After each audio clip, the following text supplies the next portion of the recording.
नमस्कार दोस्तों, स्वागत है आप सभी का आपके अपने YouTube चैनल पर। दोस्तों आज के इस वीडियो में हम पढ़ने वाले हैं मध्य प्रदेश पटवारी भर्ती 2022-23 में आने वाले सामान्य प्रबंधन से संबंधित महत्वपूर्ण प्रश्न जो आपकी आगामी पटवारी परीक्षा के लिए बहुत ही ज़्यादा इम्पोर्टेंट साबित हो सकते हैं। तो वीडियो को बिना कोई स्किप किए पूरा ज़रूर देखना है और कमेंट करके हमें बताना है कि आपके लिए यह वीडियो कैसा लगा और अपने सभी दोस्तों के साथ शेयर करना ना भूलें। तो चलिए प्रारंभ करते हैं। पहला प्रश्न है कि एक मशीन को खरीदा जाना किस प्रकार का व्यय कहलाता है। एक मशीन को खरीदा जाना किस प्रकार का व्यय है या किस प्रकार का व्यय कहलाता है। तो यह पूंजी व्यय कहलाता है। पूंजी व्यय कहलाता है। एक यदि आप मशीन को खरीदेंगे तो उस पर जो पैसा लगेगा उसके लिए क्या कहा जाएगा, पूंजी व्यय कहा जाएगा। अगला प्रश्न यहाँ पर देखिए, भारतीय साझेदारी अधिनियम किस वर्ष पारित हुआ था। भारतीय साझेदारी अधिनियम किस वर्ष पारित किया गया था। तो यह 1932 में पारित किया गया था। 1932 में पारित किया गया था। भारतीय साझेदारी अधिनियम 1932 में पारित किया गया था। अगला प्रश्न यहाँ पर है अपना कि सामूहिक प्रयास किसकी मुख्य विशेषता कहलाती है। सामूहिक प्रयास किसकी मुख्य विशेषता कहलाती है। तो यह संगठन की विशेषता कहलाती है। संगठन की विशेषता कहलाती है। नेक्स्ट, भविष्य में क्या करना है। भविष्य में क्या करना है इसका पूर्व निर्धारण करना क्या कहलाता है। भविष्य में आपको कौन सा काम करना है, कैसे काम करना है और किससे आपको काम करवाना है, इसका निर्णय करना या निर्धारित करना क्या कहलाता है। तो वह कहलाता है नियोजन कहलाता है या प्लानिंग करना कहलाता है। अगला प्रश्न, नियोजन का उद्देश्य निश्चित है या अनिश्चित। नियोजन जो है यानी आपकी जो प्लानिंग होती है उसका उद्देश्य कैसा होता है, निश्चित होता है या अनिश्चित होता है। तो इसका जो नियोजन का उद्देश्य होता है एक निश्चित होता है कि आपको क्या करना है, एक टारगेट फिक्स होता है। ठीक है। अगला प्रश्न यहाँ पर है कि यहाँ पर ESOP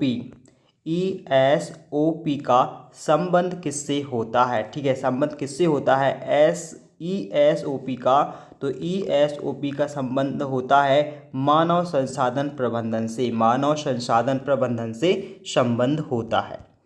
अगला प्रश्न यहाँ पर है, संगठन को सत्ता का औपचारिक ढांचा किसने कहा है। संगठन को सत्ता का औपचारिक ढांचा किसने कहा है। तो यह जो महान जो व्यक्ति थे इनका नाम क्या था, लूथर गुलिक। क्या नाम था, लूथर गुलिक नाम था। इन्होंने क्या कहा था, संगठन को सत्ता का औपचारिक ढांचा कहा था। किसने, लूथर गुलिक ने कहा था।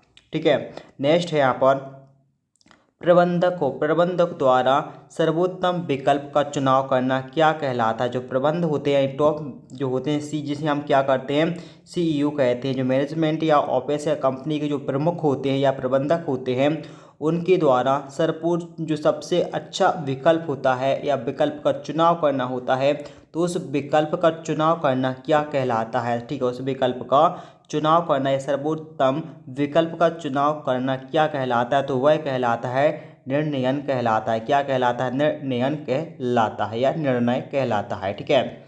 अगला प्रश्न यहाँ पर है कि उच्चाधिकारी द्वारा नियोजन व्यवहार क्या कहलाता है। उच्च अधिकारियों द्वारा जो नियोजन व्यवहार होता है उसके लिए क्या कहा जाता है। ठीक है, तो उसके लिए कहा जाता है औपचारिक संगठन कहा जाता है। औपचारिक संगठन कहा जाता है। अगला प्रश्न, स्टॉक किए गए माल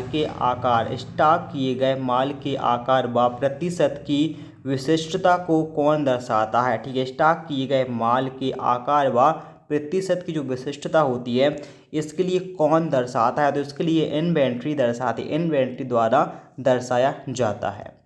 अगला प्रश्न यहाँ पर है कि विपणन में किसकी प्रतिक्रिया सबसे महत्वपूर्ण मानी जाती है। विपणन में किसकी प्रतिक्रिया सबसे महत्वपूर्ण मानी जाती है। विपणन यह होता है यानी कि व्यापार। तो व्यापार में सबसे महत्वपूर्ण प्रतिक्रिया वह किसकी मानी जाती है। तो वह ग्राहक की मानी जाती है। यदि आप कोई व्यापार करते हैं यदि उसका ग्राहक नहीं है तो आपका व्यापार क्या हो जाएगा, फेल हो जाएगा। ठीक है, इसलिए ग्राहक की अति महत्वपूर्ण होती है। ठीक है, नेक्स्ट यहाँ पर है कि संपत्तियों को व्यवसाय में किस उद्देश्य हेतु रखा जाता है। संपत्तियों को व्यवसाय में किस उद्देश्य के लिए रखा जाता है, तो आगम उपार्जन के लिए रखा जाता है। आगम उपार्जन के लिए रखा जाता है।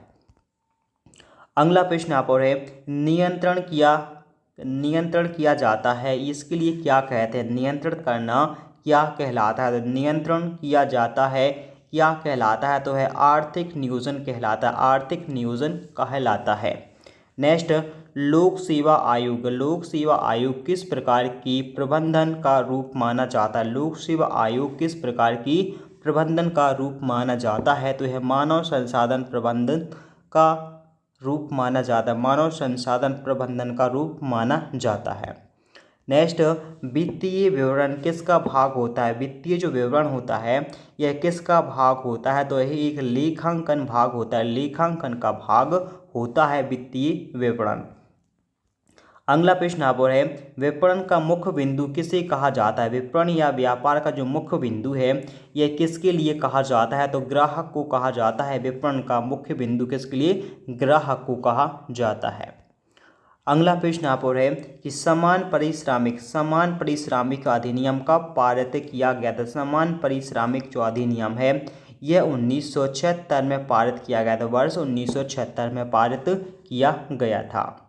नेक्स्ट, किसी का आत्मविश्वास जागृत करना क्या कहलाता है। किसी का जो आत्मविश्वास होता है उसको यदि हम जागृत करते हैं तो उस जागृत करने क्या कहलाता है। किसी व्यक्ति का या किसी का समूह का या जो आत्मविश्वास हम जागृत करते हैं उसके लिए क्या कहा जाता है। हम उसके लिए क्या करते हैं, प्रेरित करते हैं। प्रेरित करके हम उसके जो आत्मविश्वास होता है उसको हम जागृत कर सकते हैं। कैसे प्रेरित करते, यानी प्रेरित करना कहलाता है। ठीक है, अगला प्रश्न यहाँ पर है लेखांकन की दोहरा लेखा प्रणाली किस प्रकार की पद्धति है। लेखांकन की दोहरा लेखा प्रणाली किस प्रकार की पद्धति है, तो यह वैज्ञानिक पद्धति कहलाती है। वैज्ञानिक पद्धति कहलाती है। अगला प्रश्न यहाँ पर विक्रेता की सूची में एक वस्तु के बारे में विशिष्ट विवरण क्या कहलाता है। विशिष्ट विवरण जो है वह क्या कहलाता है, तो वह उत्पाद मत कहलाता है। अगला प्रश्न यहाँ पर है कि नियोजन द्वारा निर्धारित लक्ष्यों की प्राप्ति के लिए किसका निर्णय आवश्यक होता है, तो वह संगठन का निर्णय आवश्यक होता है। संगठन का निर्णय आवश्यक होता है। अगला प्रश्न यहाँ पर है कि वित्तीय विवरण और बही खाते मुख्य रूप से किससे संबंध रखते हैं। वित्तीय विवरण और बही खाते मुख्य रूप से किससे संबंध रखते हैं, तो यह वित्तीय लेखांकन से संबंध रखते हैं। वित्तीय लेखांकन से संबंध रखते हैं। अगला प्रश्न यहाँ पर है कि किसी व्यक्ति को उत्पाद विक्रय कराने के लिए दिया गया धन क्या कहलाता है। किसी व्यक्ति को उत्पाद विक्रय कराने हेतु दिया गया जो धन होता है या उसके लिए क्या कहते हैं, तो उसको हम कमीशन कहते हैं। क्या कहते हैं, कमीशन कहते हैं। जैसे ही कोई व्यक्ति को हम कहें कि हमारा इतना माल बिकवा दो या 100 किलो माल बिकवा दो या फिर 100 पैकेट माल बिकवा दो, हम आपके लिए 500 रुपये देंगे या 1000 रुपये देंगे, तो उसके लिए क्या कहते हैं, हम कमीशन कहते हैं। नेक्स्ट यहाँ पर है कि कार्मिक प्रबंधन किसका नया रूप है। ठीक, कार्मिक प्रबंधक जो होता है यह किसका नया रूप माना जाता है, तो यह मानव संसाधन प्रबंधन का नया रूप माना जाता है। मानव संसाधन प्रबंधन का नया रूप माना जाता है।